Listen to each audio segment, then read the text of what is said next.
విప్లవం బ్రిక్స్ వేదికగా సీఎం చంద్రబాబు సంచలన విజన్.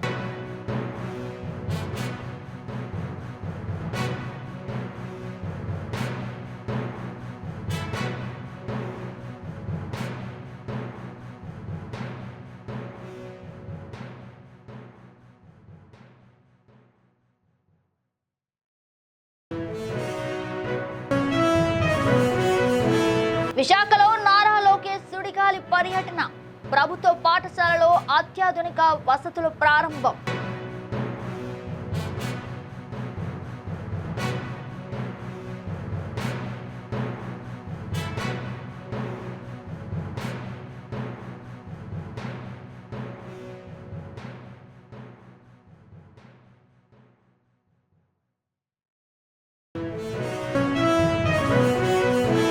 కాకినాడ నూకరాజు కుటుంబం ఆత్మహత్య కేసులో బిగ్ ట్విస్ట్, ప్రధాన నిందితుడు సాదిక్ ఖాన్ అరెస్ట్.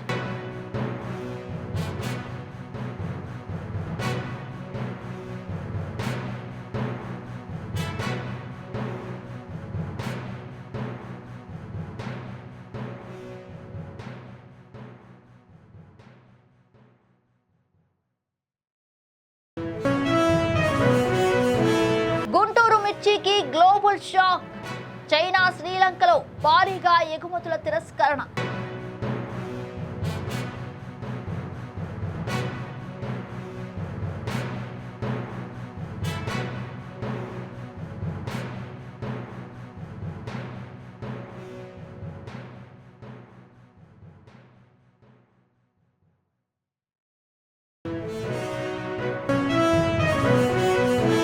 ఏపీలో సమగ్ర కుటుంబ సర్వే నివేదిక విడుదల, సామాజిక సమీకరణాల్లో సంచలన మార్పులు.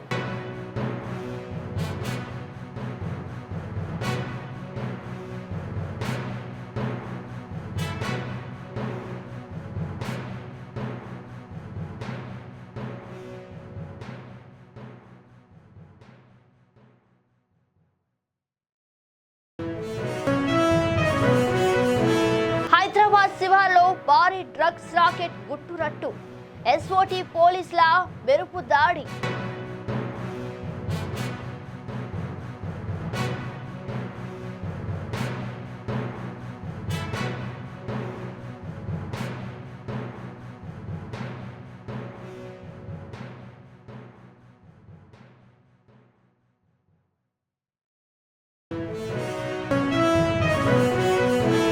గోదావరి తీరంలో సరికొత్త టూరిజం విప్లవం, రాజమండ్రిలో కేరళ తరహా హౌస్ బోట్లు ప్రారంభం.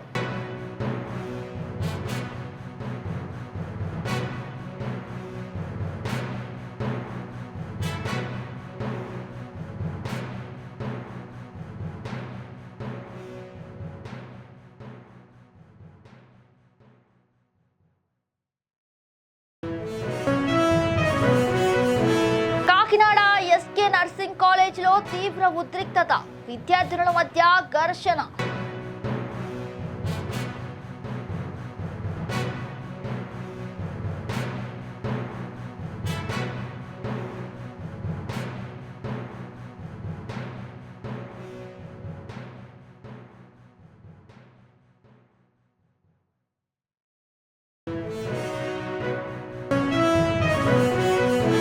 విజయవాడ హోల్సేల్ మార్కెట్లో ఉల్లి బాంబు, కొండెక్కిన ధరలతో సామాన్యుడి కంట కన్నీరు.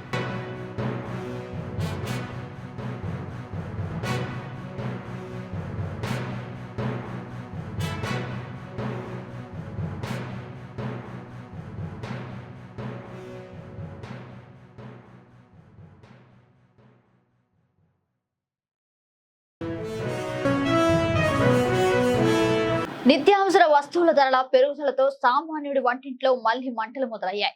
కూరల్లో అత్యంత కీలకమైన ఉల్లిపాయ ధరలు ఒక్కసారిగా కొండెక్కి కూర్చోవడంతో సగటు వినియోగదారుడి కంట కన్నీళ్లను పెట్టిస్తున్నాయి. విజయవాడ హోల్సేల్ మార్కెట్ లో గత కొద్ది రోజులుగా ఉల్లి ధరలు అనూహ్యంగా పెరిగిపోవడంతో మధ్యతరగతి పేద కుటుంబాలు బడ్జెట్ తీవ్రంగా తలకిందులవుతోంది. కిలో ఉల్లి ధర మొన్నటి వరకు సుమారు 25 రూపాయలు ఉండగా ఇప్పుడు ఒక్కసారిగా 46 రూపాయలకు ఎగబాకింది. ఇక ధరల పెరుగుదలకు ప్రధాన కారణాలను పరిశీలిస్తే మార్కెట్ లో ఉన్న భారీ డిమాండ్ కు సరిపడా సరఫరా రాకపోవడమేనని స్థానిక వ్యాపారులు స్పష్టం చేస్తున్నారు. మహారాష్ట్ర, కర్ణాటక, తెలంగాణ రాష్ట్రాలతో పాటు మన రాష్ట్రంలోని కర్నూలు, అనంతపురం జిల్లాల నుంచి ఉల్లిలోడు విజయవాడ మార్కెట్ కు వస్తున్నప్పటికీ స్థానిక అవసరాలను ఆ సరుకు ఏమాత్రం తీర్చలేకపోతుంది. దీనికి తోడు మార్కెట్ కు చేరుతున్న ఉల్లి నాణ్యత ఆశించిన స్థాయిలో లేకపోవడం, త్వరగా కుళ్లిపోయి పరిస్థితులు ఉండడంతో అటు హోల్సేల్, ఇటు రిటైల్ వ్యాపారులు తీవ్ర ఆందోళన వ్యక్తం చేస్తున్నారు. ఈ ధరల ప్రభావం సాధారణ ప్రజల జీవనంపై తీవ్రమైన భారాన్ని మోపుతోంది. గతంలో కొనుగోలు చేసిన మొత్తానికే ఇప్పుడు సగానికే సగం తక్కువ పరిమాణంలో ఉల్లిపాయలు వస్తున్నాయని మార్కెట్ కు వచ్చే వినియోగదారులు తీవ్ర అసహనం, ఆవేదన వ్యక్తం చేస్తున్నారు. ఇప్పటికే నిత్యావసరాల ఖర్చులు పెరిగి ఇబ్బందులు పడుతున్న వేళ ఉల్లిపాయలతో పాటు అల్లం, వెల్లుల్లి ధరలు కూడా విపరీతంగా పెరగటం సామాన్య గృహిణులకు పెను సవాలుగా మారింది. రోజువారీ కూరల్లో తప్పనిసరిగా వాడే ఈ ప్రాథమిక దినుసుల ధరలు ఇలా ఆకాశాన్ని తాకుతుండటంతో మధ్యతరగతి కుటుంబాలు తమ కొనుగోళ్లను భారీగా తగ్గించుకోవాల్సిన దుస్థితి ఏర్పడింది. ఇక మార్కెట్ వర్గాల అంచనా ప్రకారం సరఫరా పూర్తిగా మెరుగుపడేంత వరకు ఈ ధరల సేగలు తప్పేలా లేవు. ప్రభుత్వం వెంటనే జోక్యం చేసుకుని రైతు బజార్ల ద్వారా సబ్సిడీపై ఉల్లిని పంపిణీ చేసి ఆదుకోవాలని ప్రజలు విజ్ఞప్తి చేస్తున్నారు. ఆంధ్రప్రదేశ్ లో సామాజిక ముఖ చిత్రం, జనాభా లెక్కలకు సంబంధించిన అత్యంత కీలకమైన మరియు ఆసక్తికరమైన వివరాలు వెలుగులోకి వచ్చాయి. రాష్ట్ర వ్యాప్తంగా నిర్వహించిన తాజా సమగ్ర కుటుంబ సర్వే నివేదిక గణాంకాలను ప్రభుత్వం వెల్లడించింది. ఈ సర్వే ఫలితాలు రాష్ట్రంలో వివిధ వర్గాల జనాభా నిష్పత్తిని, ముఖ్యంగా గ్రామీణ మరియు పట్టణ ప్రాంతాల్లో చోటు చేసుకున్న సమీకరణాల మార్పులను స్పష్టంగా ప్రతిబింబిస్తున్నాయి. ప్రభుత్వ విధానాల రూపకల్పనలో, సంక్షేమ ఫలాలు అర్హులకు చేరవేయడంలో ఈ డేటా అత్యంత కీలకంగా మారుతుంది. ఈ సర్వే నివేదికలోని ప్రధాన అంశాలను పరిశీలిస్తే రాష్ట్ర జనాభాలో వెనుకబడిన తరగతులు అత్యధిక వాటాను కలిగి ఉన్నట్లు స్పష్టమైంది. రాష్ట్ర వ్యాప్తంగా బీసీ జనాభా ఏకంగా 51.24% నమోదైంది. అంతేకాకుండా పట్టణ ప్రాంతాల్లో బీసీల ప్రాతినిధ్యం గణనీయంగా పెరిగి 54.35% చేరుకోవడం ఒక ప్రత్యేక విశేషంగా నిలిచింది. ఇక రాష్ట్ర వ్యాప్తంగా ఇతర కులాలు, ఓసీ జనాభా మొత్తం 24.47% ఉన్నట్లు ఈ సర్వే అధికారికంగా లెక్క తేల్చింది. మరోవైపు గ్రామీణ ప్రాంతాల్లో ఎస్సీ, ఎస్టీ జనాభాలో స్పష్టమైన పెరుగుదల నమోదైంది. గతంలో 2021 నాటికి పల్లెల్లో 25.85% ఉన్న ఎస్సీ, ఎస్టీల ఉమ్మడి జనాభా తాజా సర్వే నాటికి 27.70% పెరిగింది. రాష్ట్ర సమగ్ర జనాభా ప్రాతిపదికన చూస్తే మొత్తం జనాభాలో షెడ్యూల్డ్ కులాలు 17.70% ఉండగా షెడ్యూల్డ్ తెగలు 6.56%గా నమోదయ్యారు. ఇక రాష్ట్ర ప్రభుత్వం అత్యంత ప్రతిష్టాత్మకంగా భావించి జనవరి నెల నుంచి మార్చి నెల వరకు పకడ్బందీగా ఈ సమగ్ర కుటుంబ సర్వేను నిర్వహించింది. ప్రతి ఇంటిని పరిశీలించి శాస్త్రీయ పద్ధతిలో సేకరించిన ఈ డేటా రాబోయే రోజుల్లో బడ్జెట్ కేటాయింపులు, రిజర్వేషన్లు, అలాగే సంక్షేమ పథకాల అమలులో అత్యంత ప్రభావవంతమైన పాత్ర పోషించనుంది. ఆంధ్రప్రదేశ్ క్రీడా రంగ భవిష్యత్తును పూర్తిగా మార్చేసే దిశగా ప్రభుత్వం అత్యంత ప్రతిష్టాత్మక ప్రణాళికతో ముందుకు వచ్చింది. బ్రిక్స్ దేశాల క్రీడా మంత్రులతో భేటీ అయిన ముఖ్యమంత్రి నారా చంద్రబాబు నాయుడు రాష్ట్రాన్ని ప్రపంచ స్థాయి క్రీడా హబ్ గా తీర్చిదిద్దేందుకు ఒక స్పష్టమైన బ్లూ ప్రింట్ ను సిద్ధం చేశారు.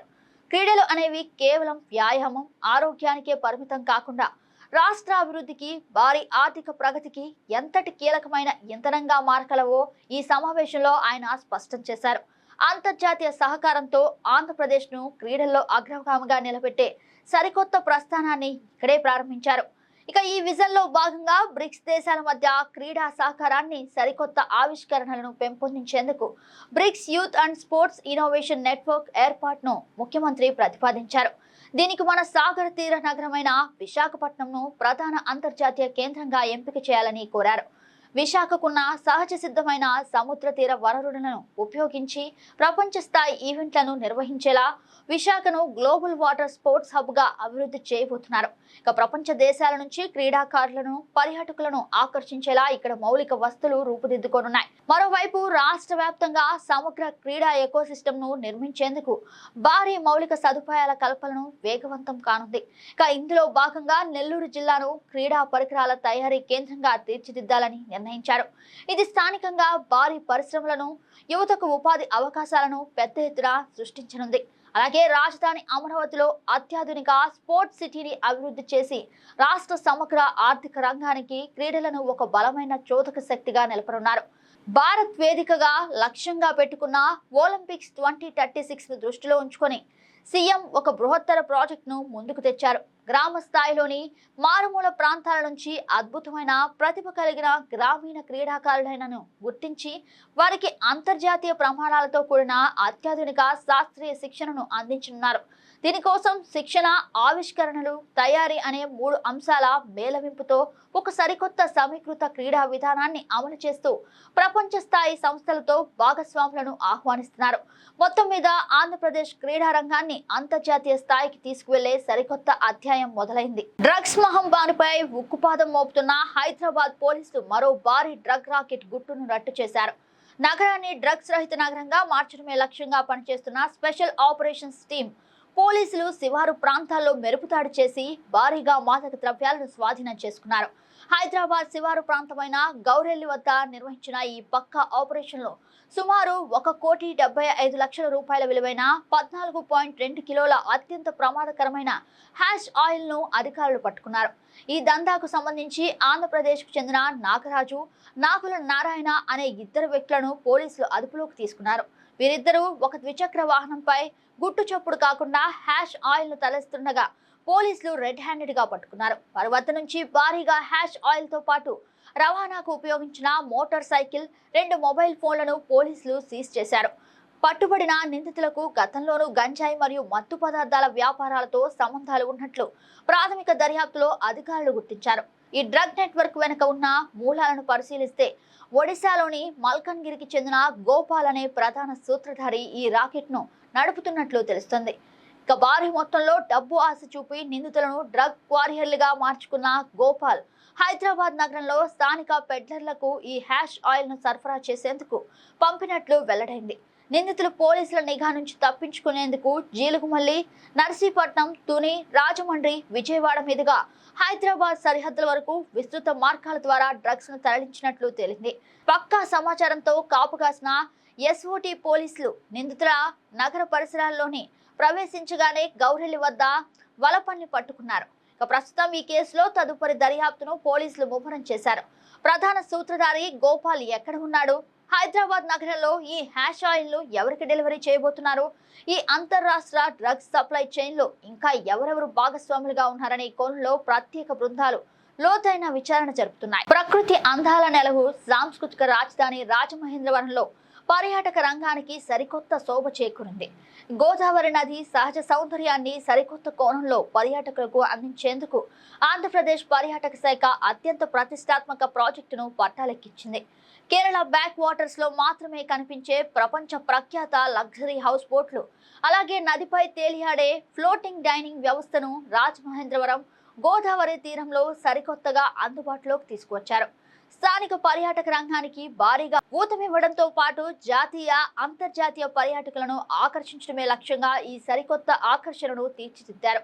ఈ వినూత్న పర్యాటక ప్రాజెక్టులోని ప్రధాన విశేషాలను పరిశీలిస్తే హౌస్ బోట్లను పూర్తిస్థాయి లగ్జరీ వస్తువులతో తీర్చిదిద్దారు.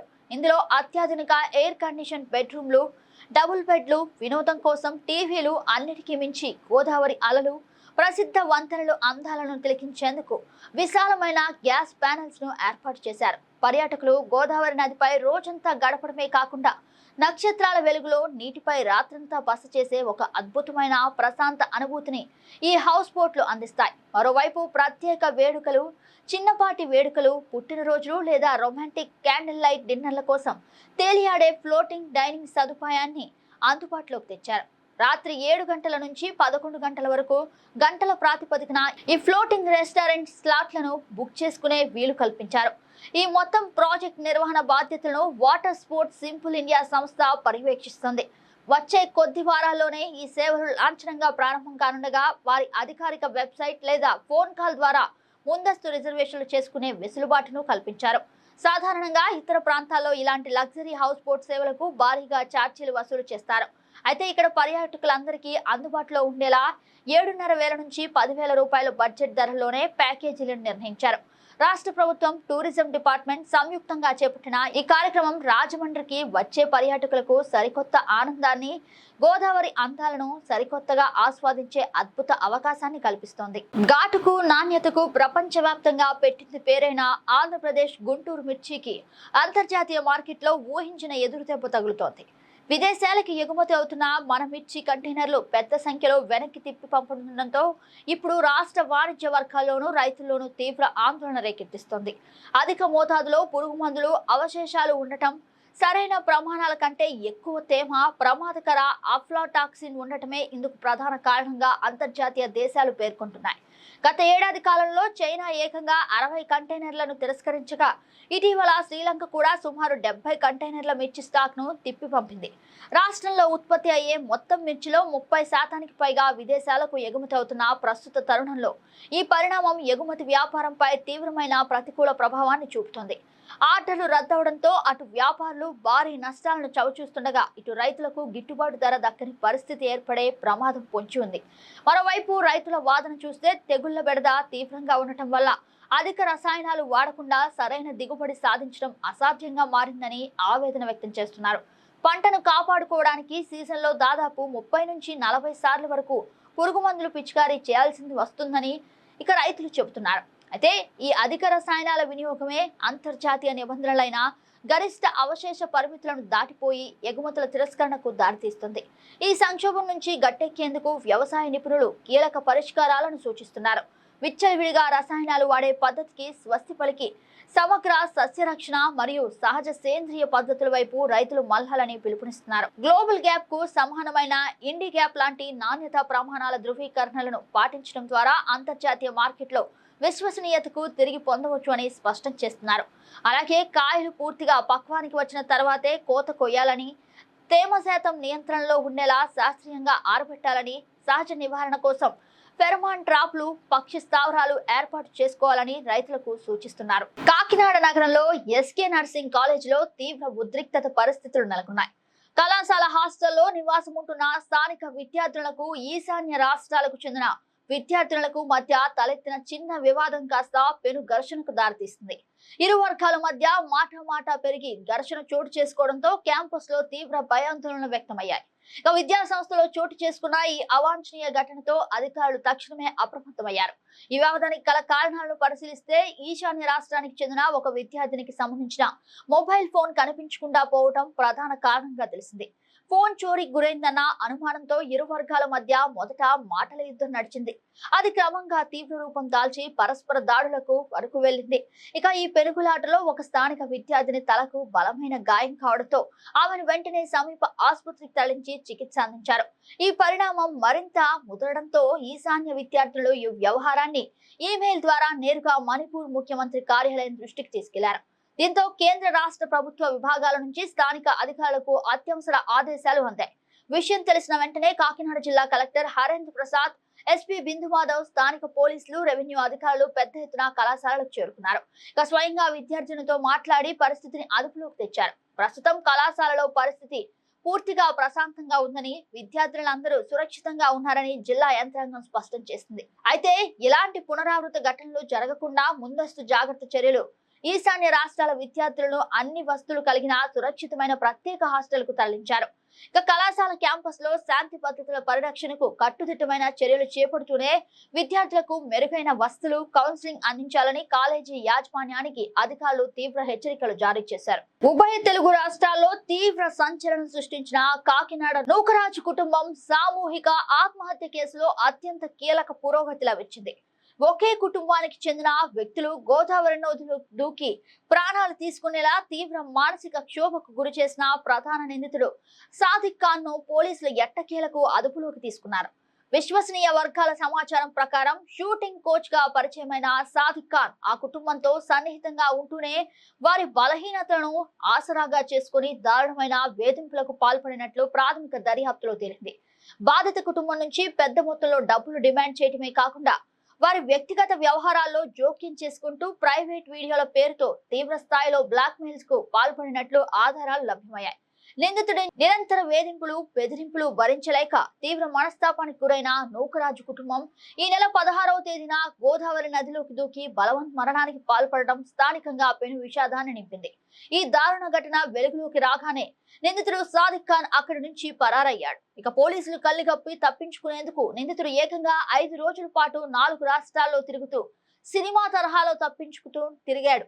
సాంకేతిక ఆధారాలు దొరకకుండా, మొబైల్ ఫోన్లు వాడకుండా ఎక్కడా డిజిటల్ పేమెంట్లు చేయకుండా అత్యంత పక్కా ప్లాన్ తో తప్పించుకునే ప్రయత్నం చేశాడు. అయితే రైలు ప్రయాణంలో తోటి ప్రయాణికుడు మొబైల్ ఫోన్ నుంచి సాదిక్ ఖాన్ చేసిన ఒకే ఒక్క ఫోన్ కాల్ పోలీసులకు కీలక క్లూగా మారింది.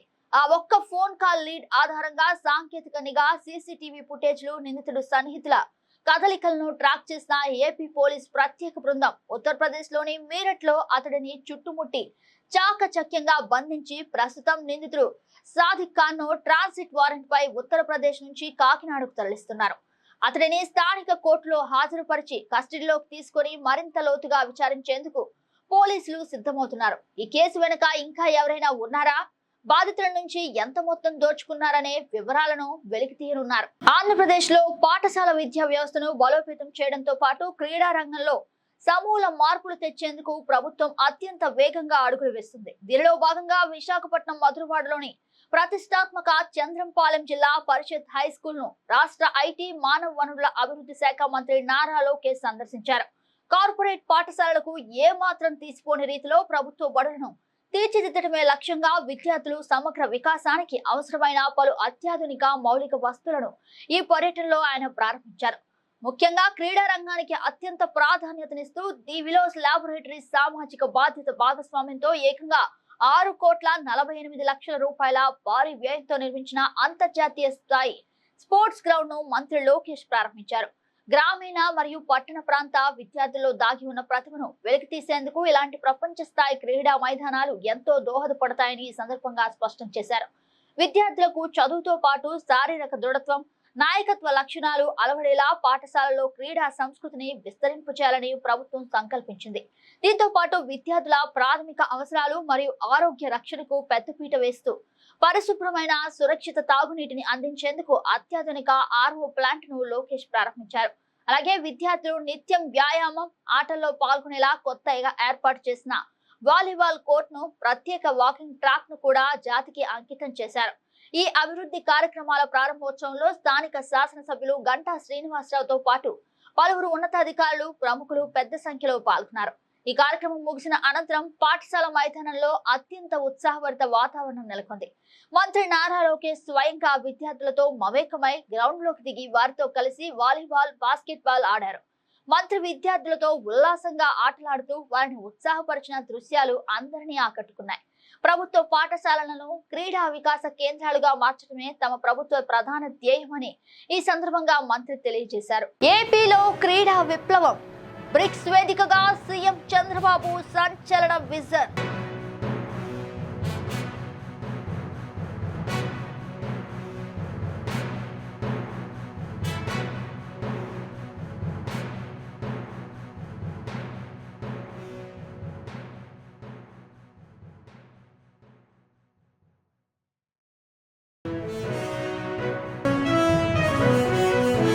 విశాఖలో నారా లోకేష్ సుడిగాలి పర్యటన, ప్రభుత్వ పాఠశాలలో అత్యాధునిక వసతులు ప్రారంభం.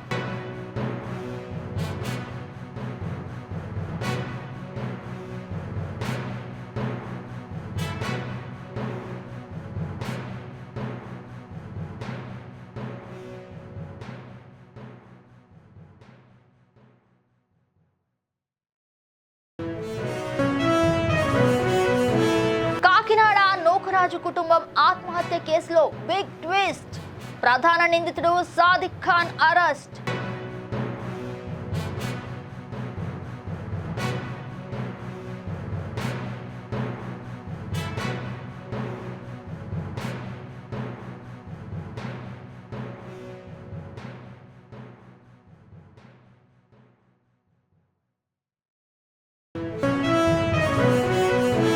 గుంటూరు మిర్చికి గ్లోబల్ షాక్, చైనా శ్రీలంకలో భారీగా ఎగుమతుల తిరస్కరణ.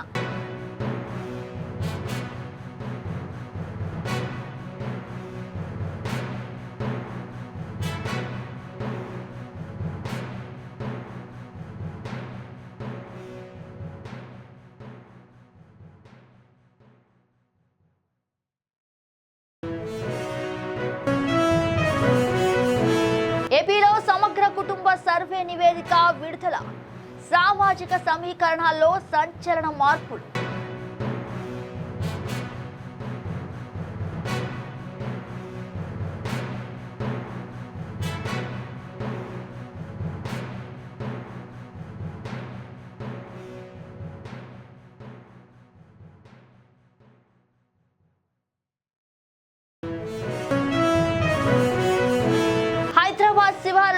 భారీ డ్రగ్స్ రాకెట్ గుట్టురట్టు.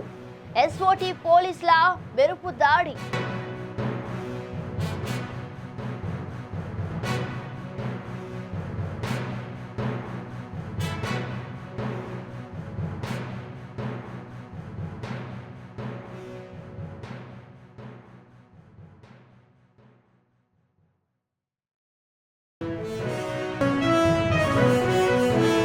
గోదావరి తీరంలో సరికొత్త టూరిజం విప్లవం.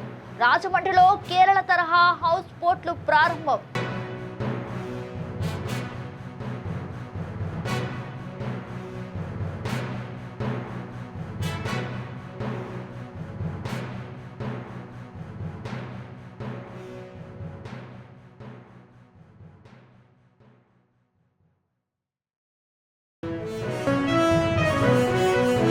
కాకినాడ ఎస్కే నర్సింగ్ కాలేజీలో తీవ్ర ఉద్రిక్తత. విద్యార్థినుల మధ్య ఘర్షణ.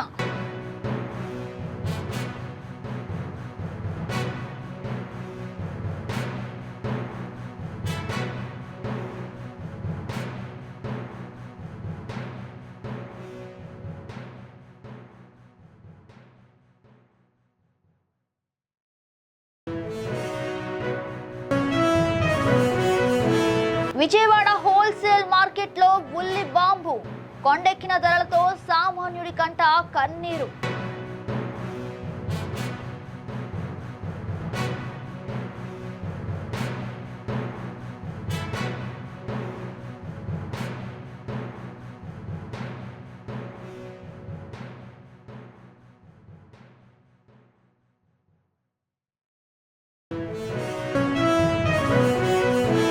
That's all for now. We have updates.